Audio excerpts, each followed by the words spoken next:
মরে যাওয়াটা কোনো ক্রেডিট না, বেঁচে থাকাটা ক্রেডিট। সরি টু আমার দর্শকদের কাছে হাত জোর করে মাপ চেয়ে নিচ্ছি।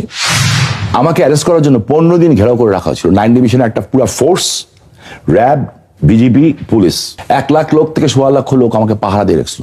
আমি ওপেন ছিলাম, তোর উপরে শোয়া ছিলাম, রক্ত কত গরম আমি জানি। ওইটা কিন্তু বাংলাদেশের সবচেয়ে বড় বম ব্লাস্ট। 2টো পা, একটা পা উড়ে যেয়ে আপনার স্টুডিওর উপর দিয়ে যে 100 গজ দূরে যেত। 10-15 জন মাংস এই টুকটুক পিস, 21 আগের চোখ অনেক ভয়াবহ। এটা RDX ছিল, স্নাইপার পাঠানো হয়েছিল মেরে ফেলার জন্য। 7টা মানুষকে মেরে ফেললো, পেট কেটে ফেললো। 7 মার্ডার আমাদের লোক, নজরুলও আমাদের লোক। খেলা হবে, এটা কি খুব থেকে বের হয়ে গেছে? রাগে জিদে একটা জিত চেপেছিল এবং ক্ষমতার রাজনীতির সুবিধা আপনি নিয়েছেন। তোকি হত্যার মামলার ব্যাপারে একটু আসতে চাই। পুলিশ বশিরের একটা ইন্টারভিউ ছিল, আইবি রহমানের ব্যাপারে আপনি কি বলবেন? চিত্রনায়িকা কবরের ব্যাপারে আপনি কি বলবেন? যারা দর্শকরা দেখছেন, ডোন্ট ফলো মি, আমাকে ফলো করবেন না।